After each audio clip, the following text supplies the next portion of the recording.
For example, I think I used this example last week when people say, oh, don't judge me. We don't want to be judged. None of us want to be judged. And so if you say something to a person and tell them that you don't like their shoes, oh, don't judge me. Oh, you're right. I shouldn't judge you because you're a wonderful, spectacular, beautiful person. Thank you. Well, you just judge them again. What they object to is not that kind of a judgment. We object to the judgments that we don't like, not the ones that we do. And so in that case there, we want truth. But we want the truth to coincide with what our hopes are, not with actual reality. Yeah. And so, is that we want the plain and simple truth.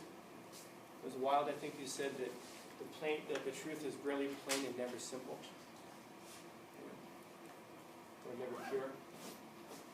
So depression is like this. It's like a woman in black. So yeah, we make that connection with depression and darkness and all of that. If she turns up, and again, notice, if she turns up, that's an important thing, because where does depression come from? It comes from lots of places. A lot of times, it just shows up. It wasn't something that you didn't plan for this meeting. It just hit you. And I'll tell you, some of the things that are really likely to hit you in life are not going to be things that you planned out, but you'll be walking down the street on some Wednesday at 3:30 in the afternoon, and all of a sudden, boom, you get hit with something. Some sort of a realization, or you get some kind of a phone call or something like that. Depression is not oftentimes the thing that we make an appointment to meet with. It just turns up. You're at home and the door, someone knocks at the door and you're like, what kind of a maniac would just show up without calling first, or without texting first? And then you finally answer the door, and it's like, it's depression. What are you doing here?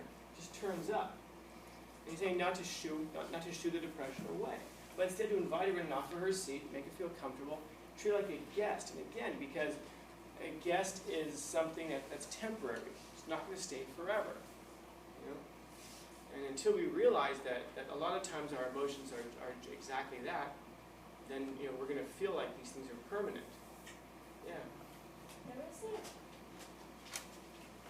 around middle school or early high school stage, my dad really wanted me to get in a relationship. Not really wanting me to get in a relationship, but he thinks that it would cure my depression, which is really stupid. You need someone else. Yeah, that's what he thinks. Arranged marriage. Why can't you be like that someone else? But I mean, I figured it out. I think I turned out pretty fine. So far. So far. There's still time. Yeah, there's still time. There's another 60, 70 years to go. Never judge the day until the night. But yeah, that's a horrible thing. It only goes up in here. Hope so. Yeah. Don't be one of those people at graduation who's like your life is peaked. One of the things that always depresses me about not graduation, I guess graduation's there, but also like homecoming. I go to homecoming and you see people who come from years past, let's say, and they're wearing their Letterman's jackets and they mostly fit, still, and they're kind of like, all right, one more year with the Letterman's jacket, or they come back to relive the old times, because for a lot of people, high school is that peak. It's one of those dangerous things when you hear people say, hey man, enjoy your high school years because these are the best years of your life. Really? Oh God, I hope not. Any of you guys sit there, any of you guys sitting right now in your seat, either paying attention or not, and thinking to yourself, it's the best years of my life, man. This is the best time I'm ever going to have, sitting right here and listening to Scanlon talk about Jung. Man, it's all downhill from here. God, I hope not. I hope not. But for a lot of people, it really is. And you see that. You see people who celebrate graduation like they just barely got past this finish line, like stumbling on a broken leg and bleeding out, like, I made it. It's like, really? High school kicked your ass, man? And for a lot of people it does. It's not a put down, but it's a time to self-reflect and go, oh wow, what could I have done differently so that high school didn't kick my ass, but that instead it was a time of, it was a learning experience. Is it ever going to be like a fantastic, beautiful, wonderful time? For many people, no, probably not, because there's so much going on in your lives, emotionally and developmentally and just environmentally, and there's a lot of stuff that makes it difficult to escape these times in your life without having some modicum of depression to some degree. Not in the sense of like 2020, I have depression, I have social anxiety, kind of a thing, but just like in the real sense of it, kind of going through these things. It's a natural part of growing up. But it's an important thing to understand that even like high school, it's a guest. It's a temporary guest in your life. It's only 4 years. And when you get done with the whole thing, you're going to have some memories. I have very few memories of high school, but that's some particular probably to my brain. And some of you are going to remember every little detail. And then some of us are going to misremember, so many little details and all that. It's a bad thing if we think of these temporary things in our lives as being the best of anything, because you won't know until you get to the end. If you're laying there on your deathbed and you're surrounded by your family, then you can look back and go, high school were the best years of my life. It's like, yeah, that was like 60 years ago though, man. It's all been like a very slow downhill, like it was like a massive rocket up until there, but then it's like a very slow kind of downhill trickle for the last 60 years. I don't know. But there's something to be said that some time period of your life will be the best time of your life.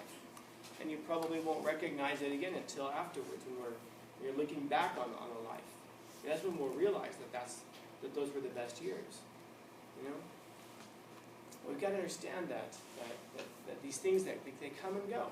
Depression, it comes and it goes. But here's the thing, when it shows up, it's saying to listen to it, figure out what it wants to say. It says right here, listen to what she wants to say. Depression wants to tell you something. Think about the way that your nervous system works. Duality. What's that? Duality. We're going to get there. Yeah, because there are two types of pain, right?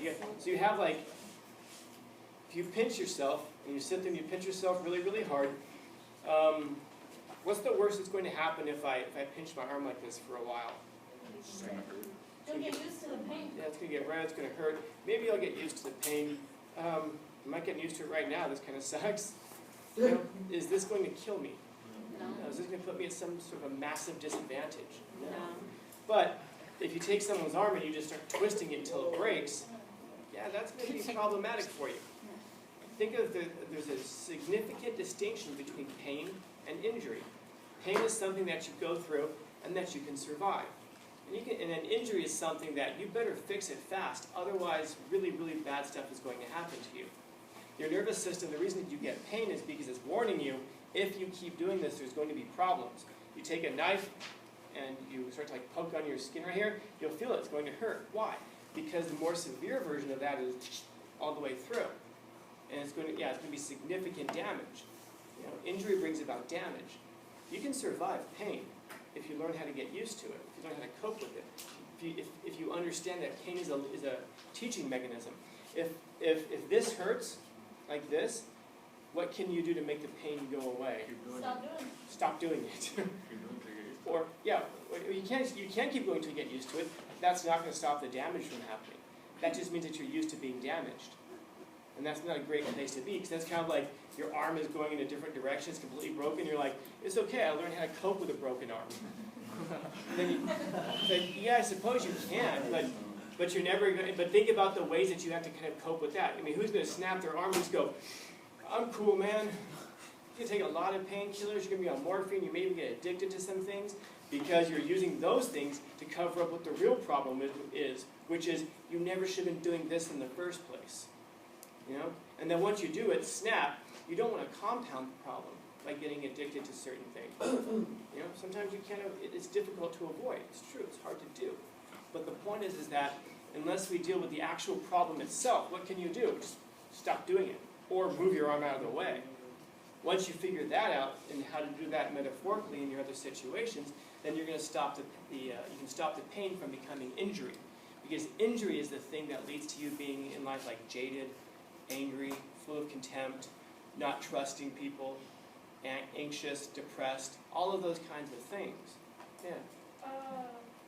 Going back to January 30 when we did the book by Thomas Saz? Yeah. Yeah.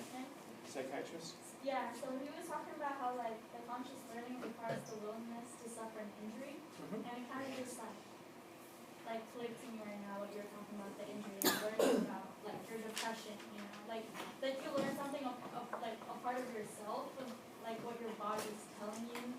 Because depression has like all these symptoms, and so if your body is telling you something, you should probably listen to it. Like even if it does like mentally injure you with your self-esteem or whichever, like however it affects you. So what happens with an injury after a while? If an injury gets severe enough, what happens to you? Well, ultimately, yeah, it can kill you. Depending on what the injury is, it can kill you. You know, you break an arm off just the right way, you take an artery with it, you know, you're going to bleed out. An injury can get so bad that it's going to kill you. And metaphorically, don't kill yourself, but metaphorically, if there's something about you that has to change, the old you has to die. And that means there can be nothing left of the old you, because the old you is always going to remind you about the new you. Remember I told you about going back to Los Angeles and visiting my friends, and the old friends would never let the new Scanlon forget about the old Scanlon. You know? Imagine if I was stuck in that kind of an environment. Every week they're kind of coming back and reminding me. Sometimes it's good to be reminded about who you used to be, especially if you're somebody who struggles to relate. Like I was just talking to somebody about this, that like when I was in school, for example. Oh, good example. I didn't take I took one AP class when I was in high school, and I didn't take the AP test because just because I couldn't afford the test. Yeah, thanks for laughing at my poverty. I really appreciate that. Dirty piece of crap. Nice. But think about what that. So think about now. Fast forward to today, and if someone says like, "Oh, I don't have the money for the test," think about now what happens. We kind of sometimes people will scurry to try to get money to help the person. We'll send out an email, and then the teachers will feel really wonderful about ourselves. I will donate $10 to help this student get the AP test. Of course, they won't send it directly to the teacher who's sending it out. They'll send it to everybody so that everybody knows, look, good person right here, I'm helping out. You know? But the point is that was something that, as a kid, I look back on and think, man, that sucks. You can't afford to take an AP test. You take the class and everything, and you can't afford to take the test, and the answer to that is kind of like, yeah, it sucks for you, you know? Not gloating over it. But then there's a thing that happens, that when I interact with some of my students, and they're like, oh, I want to do this, but I can't afford this, or, in other words, money really is an issue. I'm not talking about someone's like, oh yeah, Scanlon, I don't have $1 for a composition book. Oh, well, if you come and work and clean desks, I'll give you $1. What? In other words, you have AirPods, you have new shoes, but you have $1 for a composition book. It's a priorities thing. I'm talking about like when money really actually is an issue. Well, I can relate to you. I used to, I had old shoes. It's probably why I don't mind having old shoes now. Bad old shoes to the point that the sole used to wear out, and I used to have to put construction paper underneath, inside the sole so that my socks wouldn't get wet when it rained. Which, by the way, didn't work. My socks still got wet. Yeah. Once again, thanks for laughing at my pain, but some of you understand this. You can relate to this.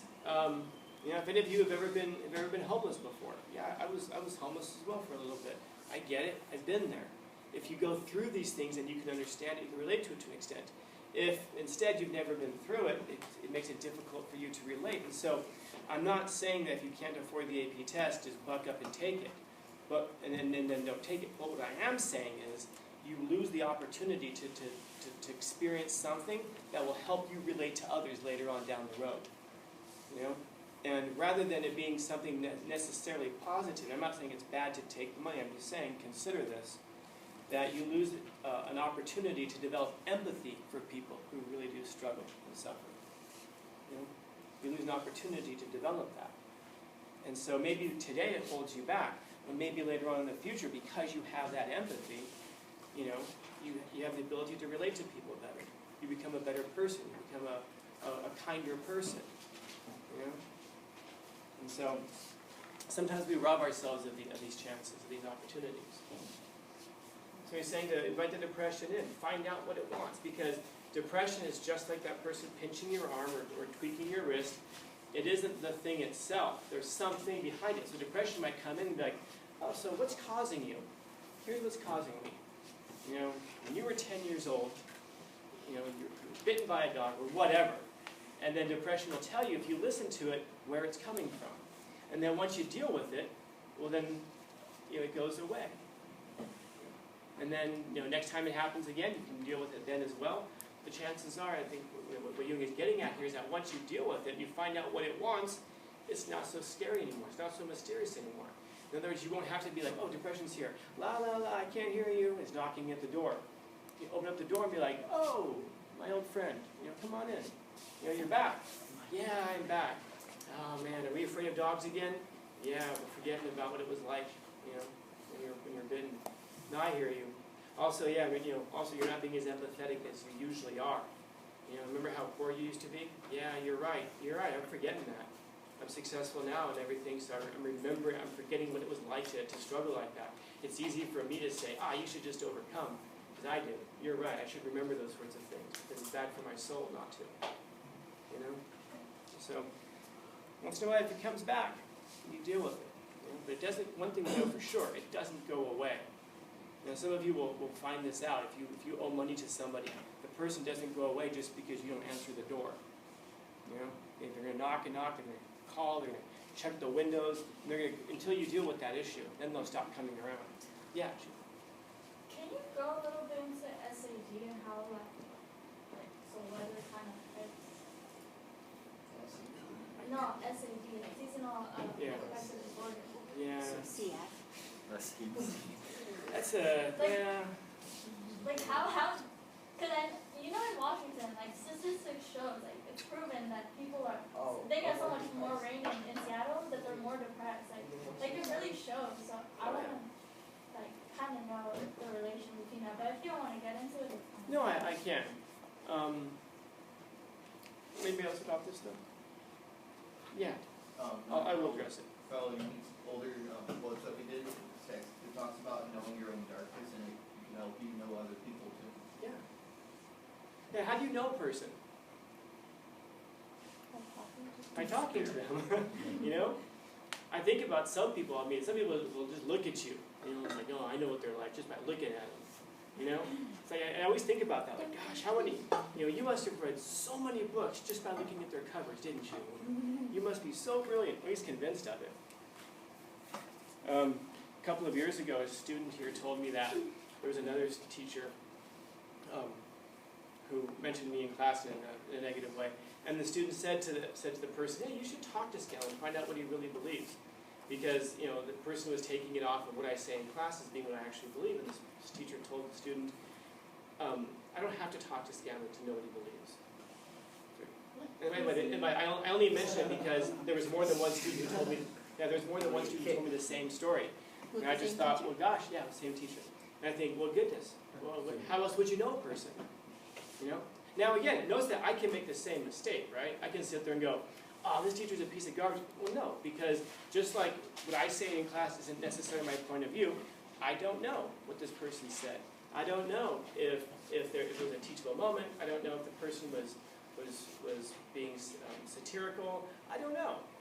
If it mattered that much to me to base an opinion of this person off of that, though, what should I do? Talk to them. Go find out. So that if I show up at their room, maybe they'll invite me in.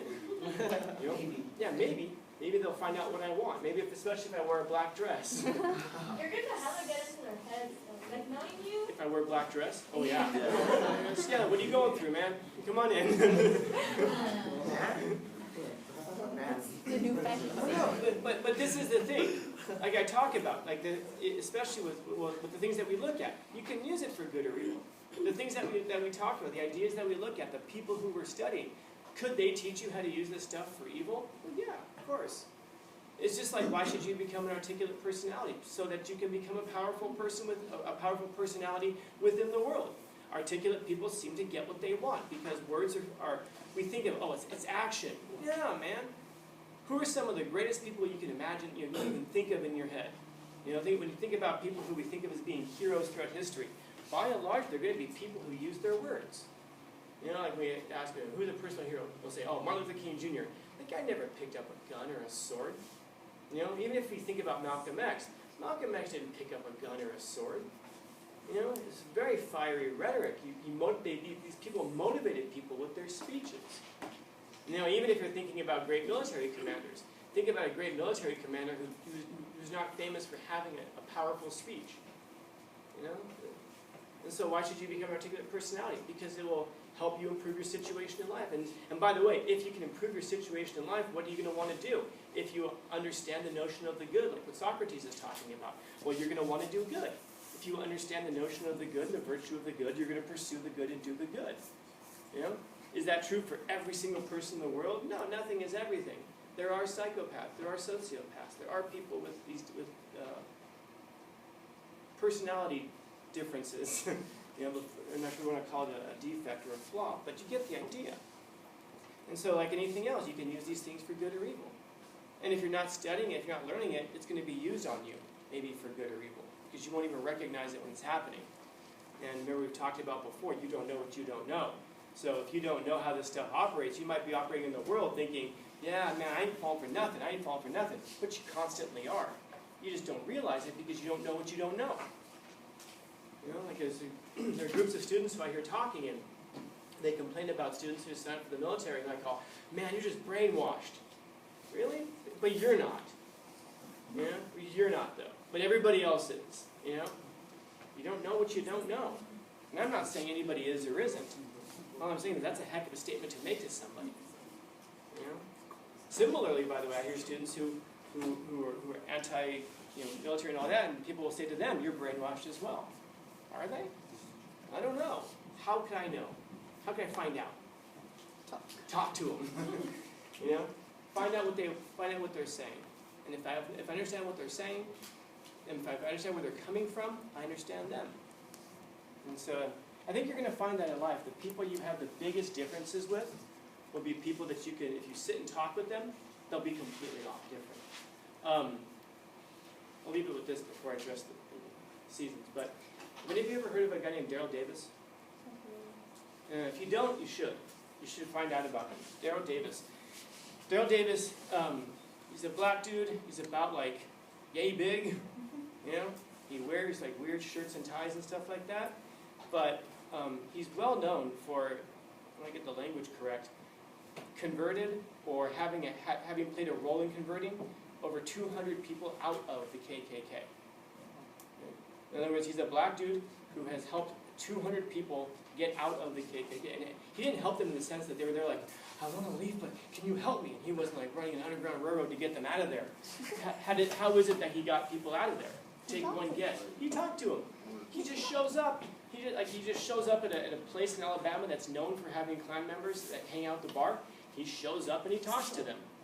You know, he doesn't try to get them necessarily, by the way, in a group. That's difficult. But you get one person one-on-one, and all of a sudden you find out, wow, this person's got a lot in common with me. This person has a lot of ideas like I have. How do you deal with your hatred? Talk to somebody who you hate. Talk to that person. You're going to find out that it's not so easy to hate a person. It's easy to hate a monolith. This is why it's dangerous when we kind of intersectionalize people. We identify people as these monoliths. It's like, oh, you're not, you're not who you are. You're a 18-year-old female from Filipino descent who's you see the person as these kinds of things, rather than seeing the individual who's in terms of their physical reflected of those things. It's easy to hate monoliths because they're not real people. When you talk to a real person, it becomes hard to hate them because you realize that that we're all fighting a hard battle. And so if you realize that we're all fighting a hard battle, maybe you should be kinder to people. It's hard to hate people like that. Now, I'm not saying you can't. Maybe sometimes the better you get to know a person, the more you hate them. Just don't let that be true about yourself. That the more you learn about yourself, the more you hate yourself. There's something to change. Questions? Comments, concerns, complaints, criticisms, critiques? Yeah, I'm missing lots of people. I'll talk about